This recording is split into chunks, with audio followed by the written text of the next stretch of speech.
Bien, este video es para seguir retomando los temas que estábamos hablando. Ya vimos lo que son los principios fundamentales de los sensores y habíamos quedado que íbamos a revisar en una tarea qué sensores se encontraban en un vehículo, ¿sí? Entonces, pues claramente vamos a hacer el ejercicio el día de hoy. Como yo les había comentado en el video anterior, es muy común que a veces la gente confunda un sensor de un actuador, ¿sí? Entonces, pues vamos a ver el día de hoy las diferencias que tenemos en ellos.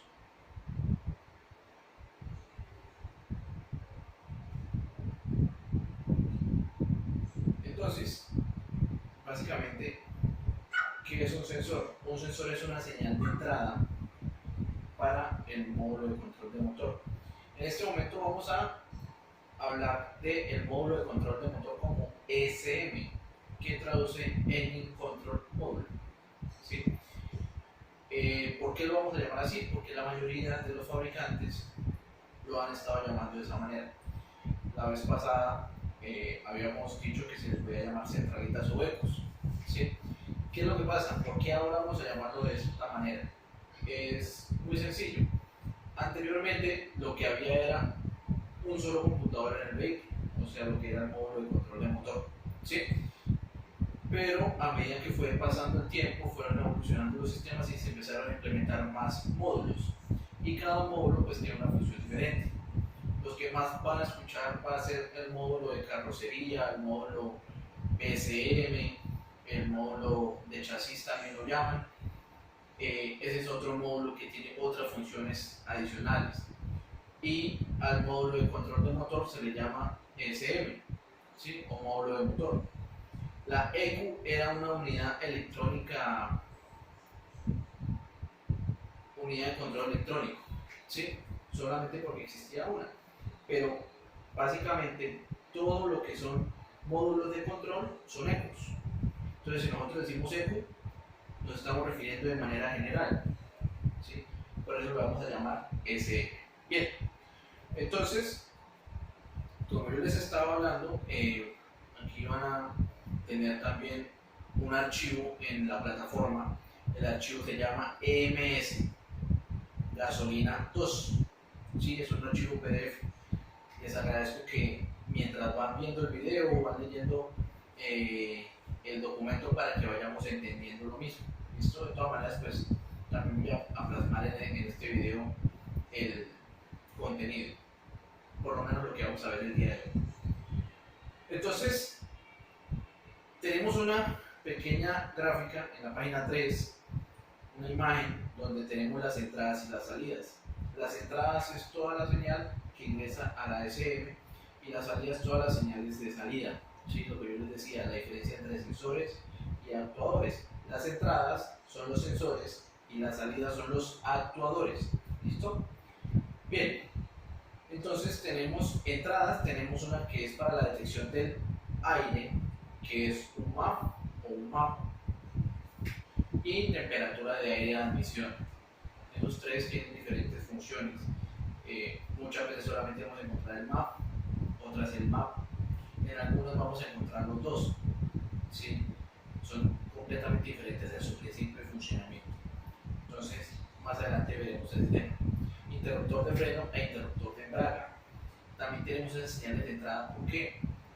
El interruptor de embrague me indica cuándo se está oprimiendo el pedal del embrague. Se han dado cuenta que en los vehículos actuales, para poder encender el motor, hay que oprimir obligatoriamente el embrague. ¿Eso con qué fin?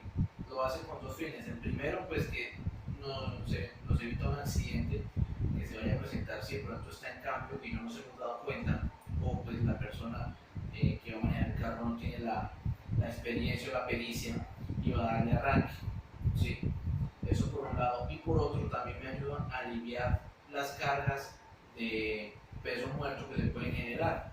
Esas cargas están ubicadas dentro de la caja. Por más de que la caja en efecto no esté engranada y no esté haciéndose transmisión hacia las llantas, eso no me indica que no se esté generando un movimiento interno dentro de la caja. La caja se mueve internamente, se mueve en neutros, pero se mueve internamente. Entonces todos esos movimientos me generan una fuerza gastando el vehículo. Por eso es que hace que sea necesario oprimir el pedal del embrague, y ese interruptor es para eso. De igual manera, también tenemos el pedal del freno, porque en muchas ocasiones vamos a encontrar que la señal del pedal del freno está indicando que estoy frenando, y no es coherente que haya una frenada y una acelerada al mismo tiempo. Entonces hay vehículos en los que lo que hace es que reduce la aceleración de manera tal para que no se vaya a generar ningún inconveniente, ¿sí? O se anula la orden de aceleración. ¿Listo? Eso es más que todo en los vehículos de cajas automáticas. Tenemos un sensor de presión barométrica, que ya lo habíamos hablado en clase, que es la presión barométrica, que era el ejemplo que yo les ponía, estando arriba en Bogotá y abajo en la costa, que estábamos indicando cuánto era la cantidad de aire que había encima de uno, y esa aire generaba una presión hacia abajo. Eso es la presión barométrica. Entonces siempre va a tener un sensor de presión barométrica. Ese sensor no está expuesto, ese sensor va dentro del mismo módulo de control de motor, ¿sí? Viene el sensor de oxígeno. En algunos casos vienen dos sensores, en algunos viene uno, en algunos otros vienen tres sensores de oxígeno. Y si es un vehículo en B, van a venir incluso hasta 4 o 6, dependiendo de las especificaciones que tengan con respecto al control de emisión de gases. Más adelante veremos qué fue su punto. Interruptor de carga eléctrica. Es importante porque nos indica a nosotros qué cargas se están generando. Cuando hablamos de cargas estamos hablando de los consumos que hay en el vehículo en ese momento. Luces, radio, aire acondicionado, pito. Todas esas cosas hacen que se generen unos consumos adicionales. Entonces esa información también es una información que recupera para variar la velocidad, y en muchos casos lo que hace es que me varía el pulso de inyección para mantener una velocidad de motor constante. Interruptor de presión de la dirección asistida es un sensor de presión que lleva en el sistema de dirección hidráulica. También es una señal de entrada. Sensores de temperatura del refrigerante del motor. Este es uno de los más importantes que hay, más que todo en el momento del arranque. Mucha gente dice, no, pero pues, sí, me mide la temperatura y me indica cuando el vehículo está, se va a recalentar o no. Sí, eso es otra de sus funciones que es importante, pero adicionalmente a eso nos indica cuando el vehículo está frío. Entonces, cuando se presenta esa condición, ¿qué es lo que hace? Hace el mismo efecto que hacía el carburador con el cebador, que me aumenta la aceleración hasta que él pueda llegar a su temperatura normal de funcionamiento. ¿Listo? Hay dos tipos de sensores, NTC y PTC. Si quieren pueden pausar el video para hacer la consulta en internet. Ojo que NTC no es norma técnica colombiana. He tenido muchos casos que los estudiantes se confunden con eso. No, son dos tipos de resistencias variables que existen. Entonces, por favor, hagan la consulta. Si quieren pueden pausar el video, hacen la revisión de ese tema y volvemos acá al video.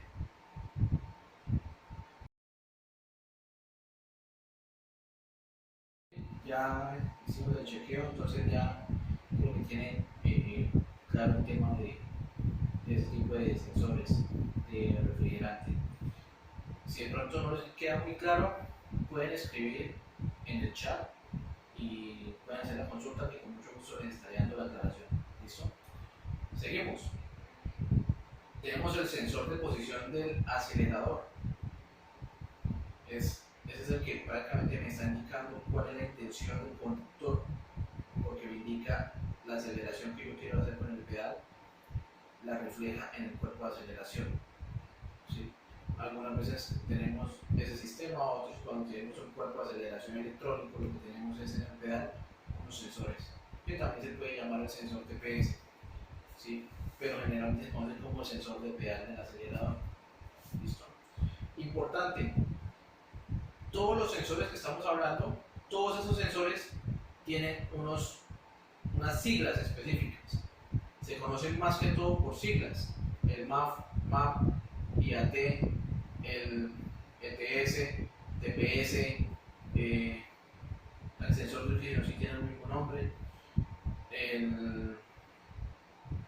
AP, CMP, sensor de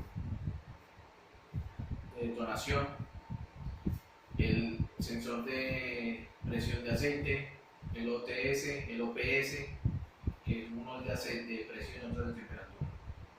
Bien, todas esas cositas tenemos que irlas también mirando porque tenemos que relacionarnos y familiarizarnos con esos nombres, ¿listo? Bien, entonces les comentaba, el sensor TPS, el de aceleración, me está indicando cuál es la intención que tiene el conductor de acelerar o desacelerar. Y eso lo registra de manera eléctrica y envía la señal al módulo de control de motor, DCM. Tenemos el interruptor de encendido, ¿sí? Que es importante porque si no hay un switching que me esté haciendo la apertura, pues sencillamente no va a encender el vehículo. Tenemos un cigüeñal, un ZP, el sensor del cigüeñal que es el que me va a indicar el giro del motor.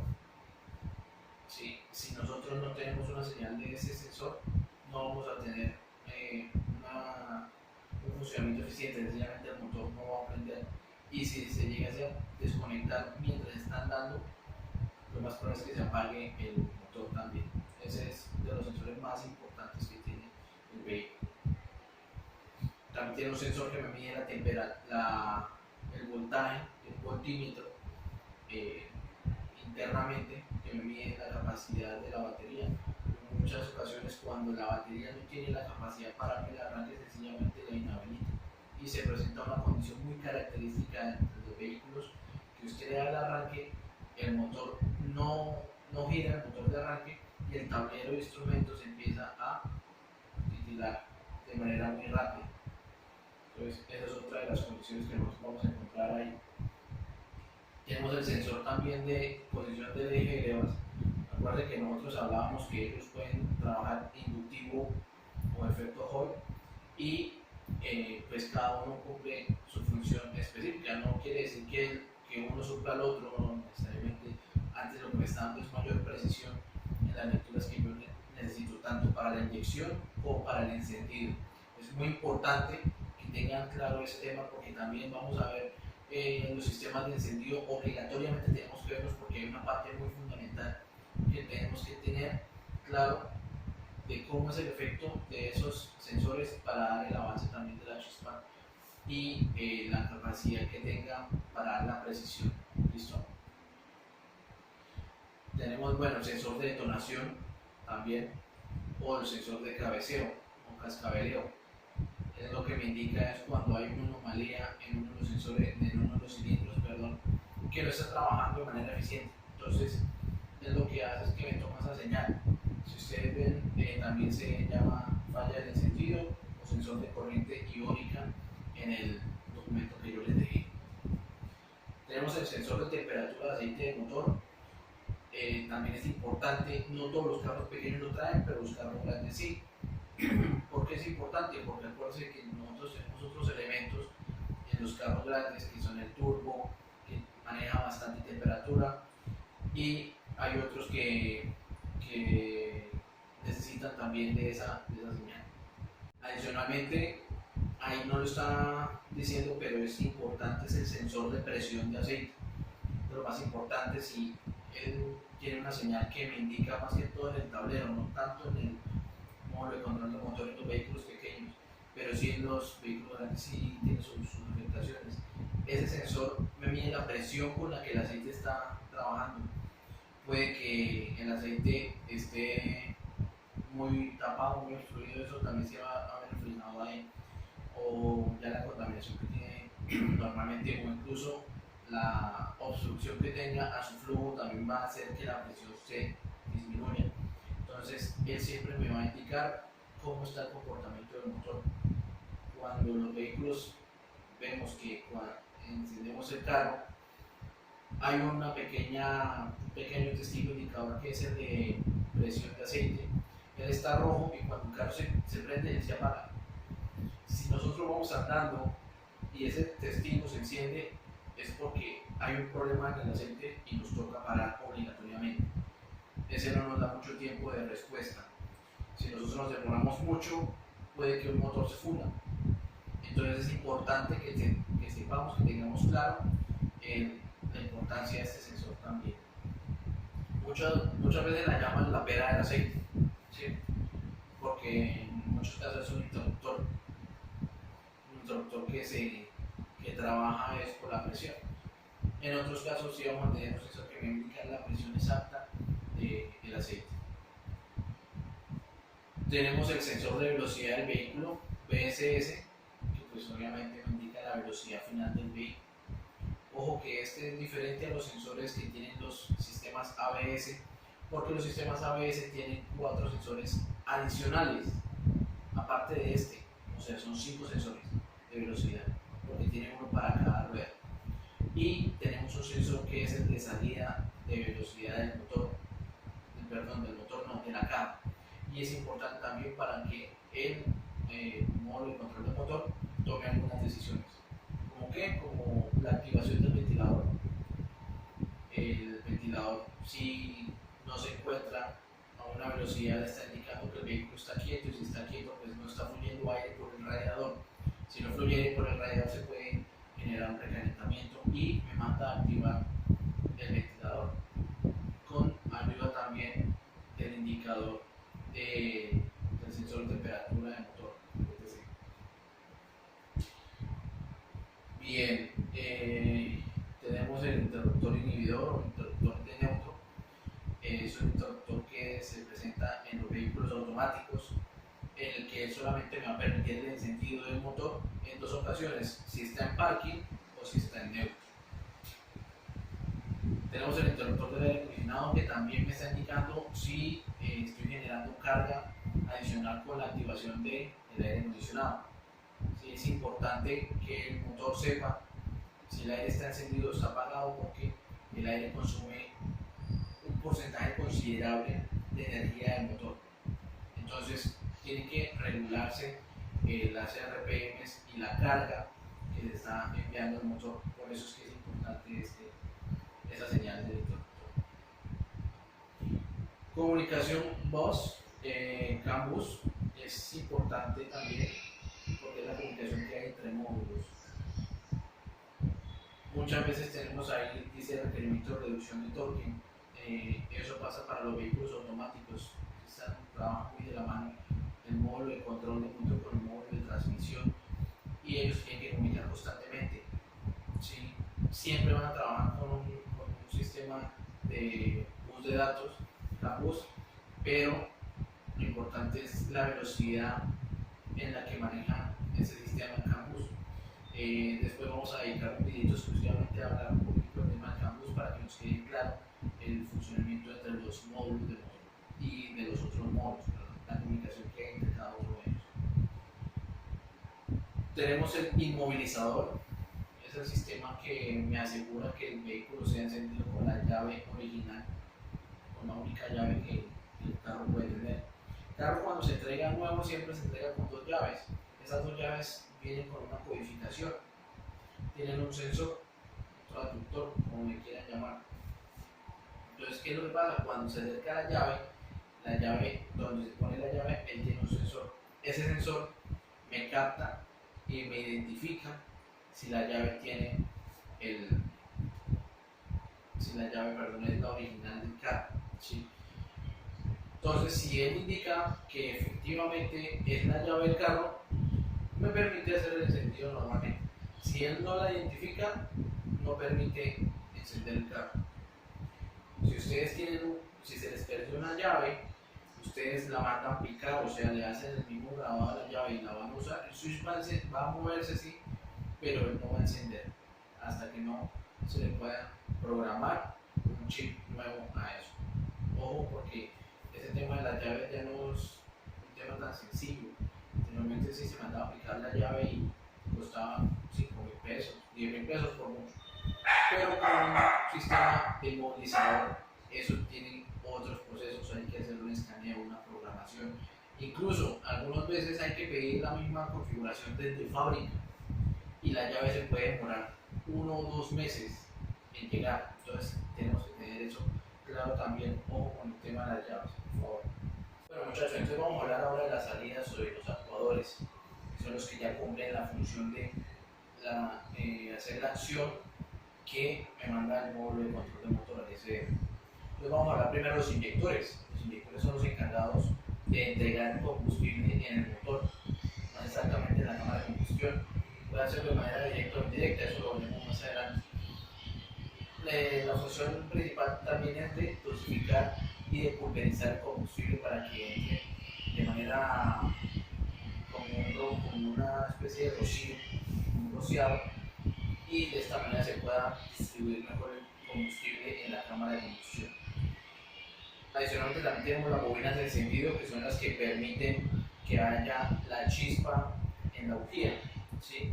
Las bobinas son las que me transforman ese voltaje, esa corriente que está tomando el vehículo de 12 voltios, 13 voltios y una cantidad de amperaje, lo transforma a un voltaje muy elevado que puede ser de 5.000, 6.000, 7.000, 10.000, 12.000, 25.000, he escuchado hasta de 35.000, 40.000 voltios en una chispa de encendido. Entonces son los encargados de cumplir con esa función. En este momento no tengo claro lo que es el terminal G, realmente. Bueno, viene lo que es el actuador de velocidad ralenti, que nosotros lo llamamos como el IAC. ¿Sí? Lo que me hace es que me regula la cantidad de paso de aire para el motor. Recordemos que ya en el cuerpo de aceleración no se hace la dosificación de entrega de combustible, ya se hace mucho más adelante. Entonces por eso ya no vendría lo que le llamábamos las agujas del paso del mínimo y eso, sino se va a encargar es este actuador. Tenemos un relé principal que es el que me genera, que al activarse me activa todos los sistemas del carro, específicamente el módulo de control de motor, todo lo que tiene que ver con esa parte. Tenemos un relé de bomba de combustible que es el que se encarga de activarme la bomba. Como ya nosotros ya hemos hablado anteriormente, la bomba está en la parte de atrás, en el tanque, y es eléctrica. Entonces lo que hace es que me manda la señal o me la quita, dependiendo de la condición, para darle encendido o apagar el carro. Tenemos el relé del ventilador de refrigeración, es el que me controla la velocidad y los momentos de apertura de encendido del motoventilador. Si ustedes se dan cuenta, ahí dice el módulo PWM. Yo ya les había dicho que investigáramos qué es el PWM. Luz del check engine es el testigo que se prende en el tablero, que es el que me indica cuando se presenta una anomalía. Es el que tiene una formita de motor y se puede presentar amarillo. En los vehículos livianos, en los vehículos pesados sabemos que es amarillo, que es rojo. Válvula de control de aceite. También vamos a encontrar muchas válvulas de control de aceite electrónicas que son motores paso a paso, realmente, que me van a permitir diferentes funciones dentro del vehículo dependiendo de la motorización que tengamos. El relé del compresor de aire acondicionado pues es el encargado de activar el compresor del aire y encenderlo y apagarlo, ¿no? Porque recordémonos, pues no, bueno, yo les había comentado, el compresor del aire, cuando nosotros tenemos el aire encendido, no necesariamente está todo el tiempo prendido, trabaja por ciclos. Entonces lo que hace es que se enciende y se apaga en determinado tiempo, y eso pues lo determina el regóstato y los sensores de temperatura que tiene el sistema de aire acondicionado, que es diferente al sensor de temperatura del motor, el sensor de temperatura de aire de admisión. Tenemos el acelerador electrónico, lo que les estaba comentando. Hay aceleradores que son electrónicos, que ya viene un sensor en el pedal, y lo que hace es que me activa una señal que mueve un motor que está dentro de ese cuerpo de aceleración. En los casos que tenemos cuerpo de aceleración, ya no tendríamos la válvula IAC, ya sería completamente innecesaria, porque esa función de darme la regulación del paso del aire lo hace el motor de manera mucho más precisa. El circuito de calefacción del sensor de oxígeno, él se activa para que el sensor se caliente mucho más rápido y pueda entrar a trabajar bien. El solenoide del sistema variable de admisión, perdón, ese sistema es importante, es una válvula de control de presión de aceite que me permite en los vehículos CBB o CBBT del tiempo de apertura de las válvulas. La luz del control del inmovilizador pues es la que me indica cuando la llave de encendido no es reconocida, entonces prende el testigo en el tablero y eso me indica que el vehículo no enciende por problemas de sistema de inmovilización de reconocimiento. Comunicación bus, así como tiene comunicación bus de entrada, tiene comunicación bus de salida, como le dije. Vamos a ver eso en una próxima lección o un próximo video. Salida del diagnóstico también es un tipo de comunicación que tenemos con el escáner. Hay información que entra, información que sale, lo que yo estoy requiriendo cuando ingreso el escáner y la respuesta que me está dando el motor. Todo eso lo hace por el conector de TC. Y solenoide de control de purga. Ese también es otro actuador que nosotros tenemos ahí. Perdón, se me había pasado también la válvula solenoide EGR. Eso es una válvula del sistema de control de emisión de gases. Sí. Espero que también, si pueden investigar sobre esa válvula, háganlo para que también empiecen a entender un poquito más del concepto de cómo es el control de emisión de gases, de por qué es importante y por qué ese sistema es tan común. Ese sistema se presenta en vehículos a gasolina y en vehículos en diésel. Entonces, es importante que lo lean, que investiguen de listo. Obviamente, pues nosotros vamos a hablar de él más adelante, pero quisiera que ustedes ya tuvieran ese reconocimiento con respecto a ese momento que ya lleguemos a ver ese tema. Listo, muchachos. Entonces, esos serían los temas que nosotros vamos a ver en este pequeño ciclo. Las señales de entrada y las señales de salida. Con toda esa información pues vamos complementando. La siguiente clase o el siguiente video ya vamos a hablar específicamente de cada uno de los sensores. ¿Listo? Por ahora voy a estar requiriendo que ustedes empiecen a investigar en los sistemas de encendido, la evolución del sistema de encendido, porque existe básicamente son tres grandes grupos, que es el sistema de encendido por platinos, luego el sistema de encendido electrónico y luego llegó el sistema DIS. Y ya después de ese pues vienen otras mejoras del sistema DIS. También viene el de bobina independiente, pero entonces necesito que vayan conociendo de cada uno de ellos. Y después van a saber cuál es la importancia que tienen en el sistema. ¿Listo?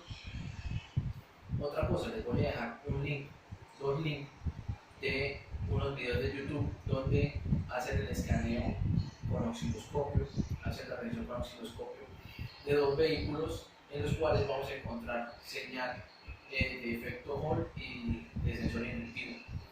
Es importante que lo lean, que lo vean, porque es una manera de saber interpretar. Nosotros también pues vamos a hacer eso con el osciloscopio, pero es importante que vayan empezando a relacionar de cómo es la onda, de por qué es que trabajan los dos sensores al tiempo, para qué es que se requiere ese funcionamiento.